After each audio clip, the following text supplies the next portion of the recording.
राज्य विधिमंडळाचं 3 दिवसांचं विशेष अधिवेशन आता थोड्याच वेळात सुरू होणार आहे। नवनिर्वाचित आमदार विधानभवनामध्ये यायला सुरुवात झाली आहे। आजपासून 3 दिवसांचं हे विशेष अधिवेशन बोलावण्यात आलेलं आहे। 7 आणि 8 डिसेंबरला नवनिर्वाचित आमदारांचा शपथविधी पार पडणार आहे। सकाळी 11 वाजता या विशेष अधिवेशनाला सुरुवात होणार आहे। 9 डिसेंबरला विधानसभा अध्यक्षांची निवड केली जाणार आहे। 9 डिसेंबरला संध्याकाळी दुपारी 4 वाजता दोन्ही सभागृहांच्या संयुक्त बैठकीमध्ये राज्यपालांचं अभिभाषण होईल आणि त्यानंतर 9 डिसेंबरला नागपूरमध्ये होणाऱ्या विधिमंडळाच्या हिवाळी अधिवेशनाची घोषणा केली जाणार आहे। हितासाठी आम्ही काम करणारे परिवारातले आहोत आणि ते नेहमीच करणार। श्रीजाजी, आता एक तरुणांची मोठी फळी आपल्याला पुन्हा एकदा विधान भवनात बघायला मिळेल। मागच्या सत्तेत सुद्धा तसं होतं। तुमच्याबरोबर आर पाटलांचे सुपुत्र सुद्धा असणार आहेत, रोहित पाटील।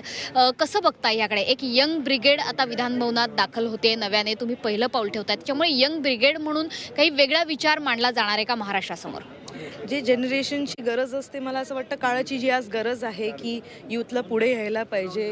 भरपूर काय आमचे विचार जे आम्ही कनेक्ट करू शकू यूथ बरोबर, ते आम्ही कनेक्ट जास्त प्रॉपरली करू शकू।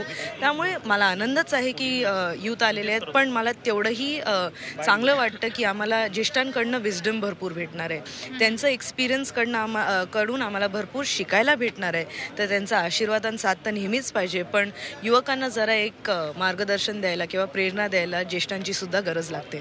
घरात एक मोठा राजकीय वारसा आहे, मात्र आतापर्यंतचा जो वारसा तुम्ही बघितलेला आहे, वैचारिक वारसा हा काँग्रेसी होता।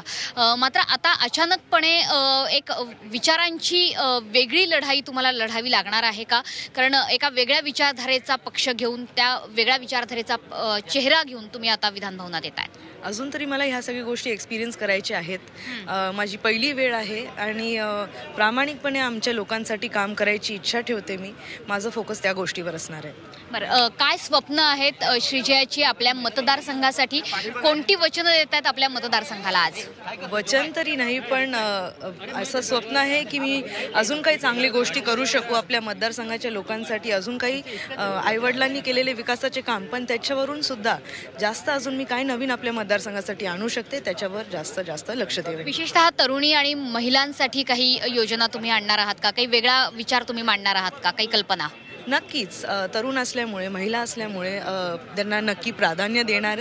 आणि नाही, पण मी जसे म्हटले की माझ्या प्रचारात सुद्धा मी ज्येष्ठांसाठी, तरुणांसाठी, महिलांसाठी, शिक्षकांसाठी, टीचर्स किंवा स्टुडंट्स ह्या सगळ्यांसाठी भरपूर काम करायची इच्छा आहे माझी।